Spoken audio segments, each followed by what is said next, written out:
Hi అండి, నమస్తే. Welcome to Shailaja recipes. ఈరోజు మన రెసిపీ వచ్చేసి చాలా టేస్టీగా ఈజీగా తయారు చేసుకునే పులిహోర పులుసు. చాలా ఈజీగా పులిహోర పులుసుని ఎలా తయారు చేసుకోవాలో తయారీ విధానం చూద్దాం. పులిహోర తయారు చేయడానికి 50 గ్రాముల చింతపండును తీసుకుని శుభ్రంగా కడిగేసి ఒక బౌల్లో వేసి వాటర్ వేసి నానబెట్టుకోవాలి. మనం నానబెట్టుకున్న చింతపండుని ఇలా చిక్కటి రసంగా తీసి పక్కన పెట్టుకోవాలి. స్టవ్ మీద కడాయి పెట్టుకుని ఇందులో 1/2 కప్పు ఆయిల్ వేసుకుంటున్నాను. ఆయిల్ కొంచెం హీట్ అయిన తర్వాత ఇందులో 4 ఎండుమిర్చి వేసుకుంటున్నాను.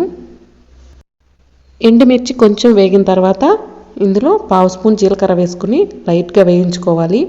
1/2 స్పూన్ ఆవాలు వేసుకుంటున్నాను. ఆవాలు చిటపటలాడిన తర్వాత ఇందులో 1/2 కప్పు పల్లీలు వేసుకుంటున్నాను. ఇందులోనే 1 స్పూన్ పచ్చిశనగపప్పు వేసుకుంటున్నాను. 1 స్పూన్ మినపప్పు వేసుకుంటున్నాను.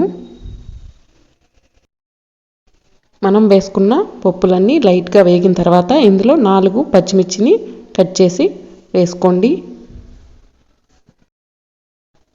పచ్చిమిర్చి, పల్లీలు, పచ్చిశనగపప్పుని, మినపప్పుని త్వరగా వేయించుకుని ఇందులో 2 రెమ్మల కరివేపాకు వేసుకుంటున్నాను.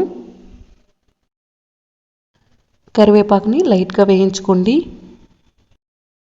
ఇలా అన్నిటినీ దోరగా వేయించుకుని మనం తీసి పెట్టుకున్న చిక్కటి చింతపండు గుజ్జును కూడా ఇందులో వేసుకోవాలి. ఇందులోనే నేను 1/2 స్పూన్ పసుపు, 1 స్పూన్ ధనియాల పౌడర్, 1 స్పూన్ కారపొడి, 1/2 స్పూన్ ఇంగువ వేసుకుంటున్నాను. వీటన్నిటిని బాగా మిక్స్ చేసుకోండి. ఇందులో రుచికి తగినంత సాల్ట్ని కూడా వేసుకుంటున్నాను. మనం తీసుకునే చింతపండుకి ఉప్పు కరెక్ట్గా వేసుకున్నట్లయితే పులిహోర పులుసు నెల రోజుల పాటు కూడా నిల్వ ఉంటుంది.